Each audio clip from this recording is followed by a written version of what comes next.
Rawalpindi police کی بڑی کارروائی۔ ہولی فیملی ہسپتال سے اغوا ہونے والا نوزائیدہ بچہ 4 روز میں ہی بازیاب۔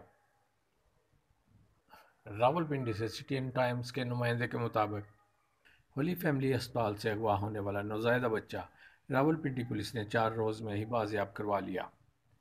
سی P O Muhammad Ahsan Younis, S S P operation S P Rawal, S P Potohar, A S P New Town Benish Fatima اور S H O New Town بچے کو لے کر ہولی فیملی ہسپتال پہنچ گئے۔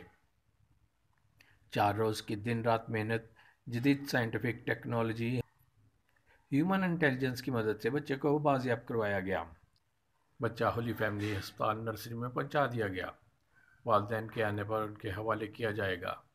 شہریوں اور اسپتال انتظامیہ کی جانب سے بڑی کامیابی پر سی پی او محمد احسن یونس کا شکریہ ادا کیا گیا۔ بچے کے اغوا میں ملوث ملزمان سے تفتیش کو آگے بڑھایا جائے گا۔